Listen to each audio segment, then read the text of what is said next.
Hello, welcome back to PlayStation Live at E3 2018. I'm Rob Pearson. Joining us on stage, we have John Garvin, Jeff Ross, and Chris Reese from Bend Studio. Thank you so much for joining us, guys. Absolute pleasure to have you with us. Also on the sofa, we've got Ramon Russell, and we have got playable Days Gone. The first thing I want to ask you is the Pacific Northwest. Why did you choose that as a setting?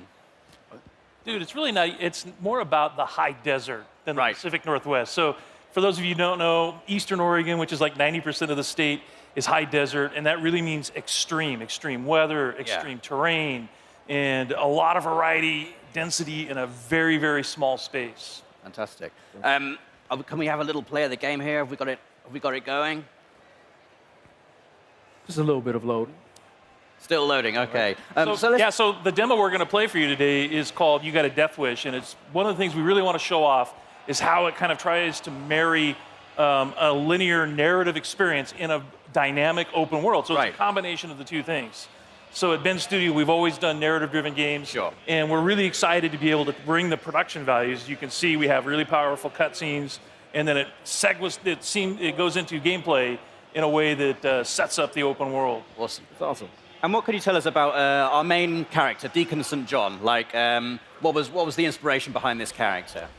Well, a few things. He's broken. So you saw from a couple of trailers that we've released that he's lost someone and it's scarred him in a way. And it's like Jeff would like to say, everybody loses people, in these kinds of end of the world scenarios. So what's particular about Deacon though is that he was an ex-member of an outlaw motorcycle club, and therefore he has a love of the open road. He has a love of motorcycles. Yeah. There's a sense of brotherhood, and you can see that here in these scenes with him and his best friend Boozer.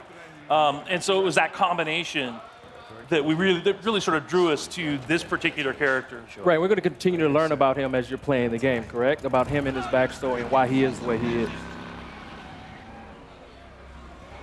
I mean, the bike is very important, right, as well? Like, yeah, we almost consider the bike to be another character. Yeah. Because you only get one, and you're constantly upgrading it, you're constantly trying to repair it, you need to keep it refueled. And if you lose it, you got to go find it, and you can't whistle for a new one. So you can't whistle, right? Like a horse. Yeah, the refueling mechanic is a huge game design choice. I really, really like that. Can you talk more about how important it's going to be to be able to find fuel? Sorry. So the refueling mechanic, and actually you have to find gas to keep your bike going. It's a mechanic we haven't really seen done to this extent before. Can you talk more about that and how it changes the gameplay? Well, like in this demo, one of the things that Jeff's taking the run and gun approach. So we like to call it sandbox combat. So basically what you can do is you can run and gun, you can stealth your way through, and your goal here is to get and find a bike part, right? So you're here actually for kind of a trivial reason. You've risked your friend's life to come and get a part for your bike.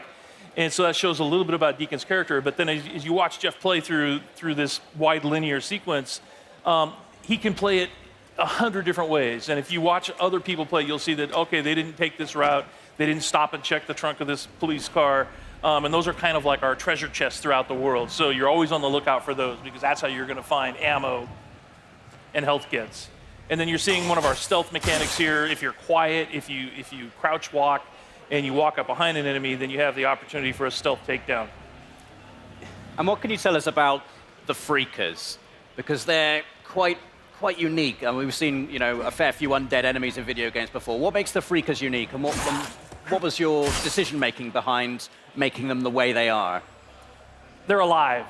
They're alive. Yeah, they're not zombies. They're alive. And so that sounds trivial, but it's not, because it basically means we have a full day-night cycle in the game. Right. And they have things that they do. There's an ecosystem, and they have to eat, they have to drink, they have to hibernate. And so you will find them, like in this scenario, you'll see that there's some nests, and Freakers build nests for reasons you discover while you're playing the game. And then you can take those nest zones out in order to free up fast travel routes. So it becomes part of the metagame. But Freakers are evolving. They're living creatures who have been affected by this virus, and there's several different types. And some of our trailers you've seen, we've shown the Screamer, which is a female that can have sort of alarm system that will bring in more freakers. Right. We have the infected bear, so it infects animals. In our last trailer, we showed Mountain crows, lion and the crows. right? So you have so so it's just it's a wide variety of challenges for the player, and like we said, the world comes for you, and that's part of it. Is that these creatures are always after you, and at night they're stronger. Yeah. If it starts raining, they become stronger. But I've seen in previous trailers Deacon actually utilizing the freakers as a weapon against his enemy as well. So you can actually use them to your advantage as well as the environment itself. Yeah, absolutely. We call it the Freakosystem. So in this scenario, there's not a lot of chance for that, but if he were fighting marauders or rippers, Right. then he could find a nearby swarm. It's an open world, so you can just explore. You can find other tools like a swarm or a freaker bear, and you can bring them into an enemy Right. camp and watch the sort of mayhem that happens. I guess you've got to be careful, though. You don't get kind of sucked into it. Yeah. I like this gun, you guys. So you have melee combat and you have gun combat. Can you talk about how you designed and balanced for both? It's like so many different scenarios require the player to determine how they want to play it, right? So that's why we have like this full set of stealth mechanics.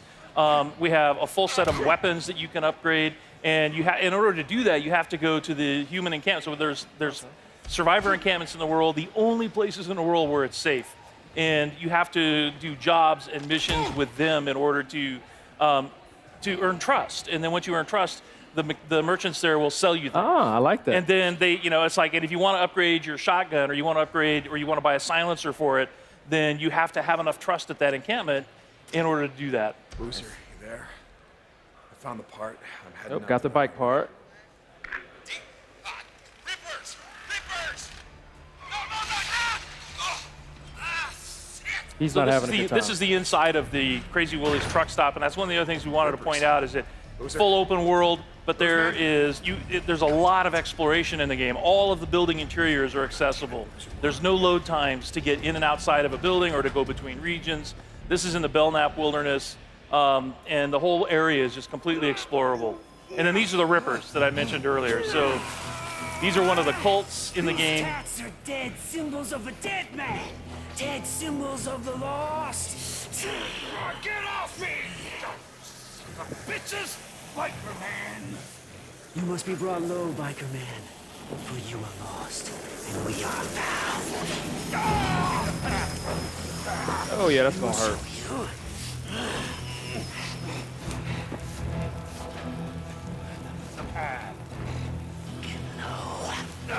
Get low! Low!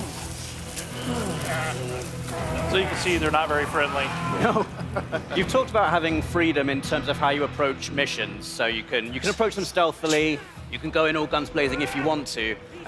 What kind of freedom do you have in terms of the mission structure, in terms of the story? Do you get to make story choices in the game, or is it like sort of like a linear narrative path you're going to be taking?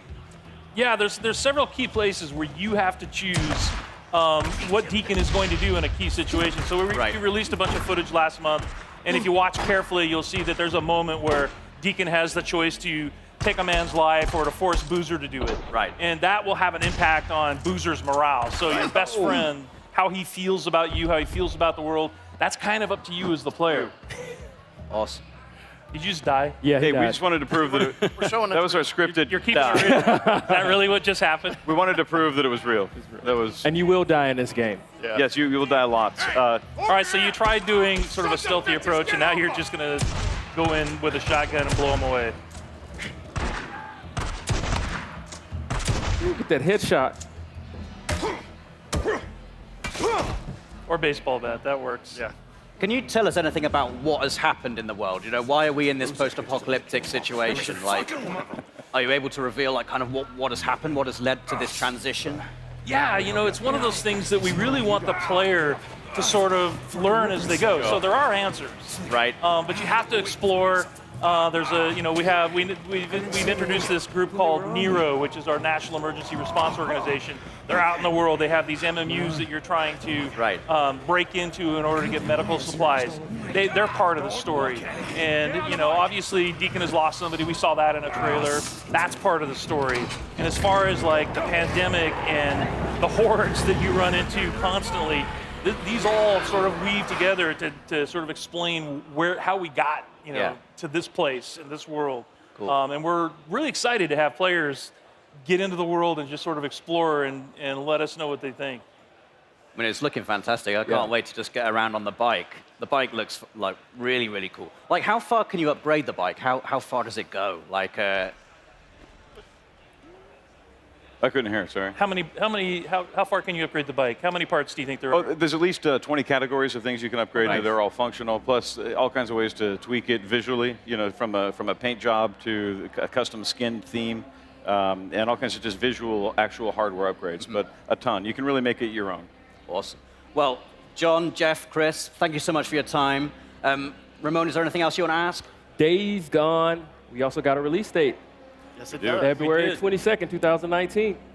Fantastic. Yeah, we're really excited. Yep.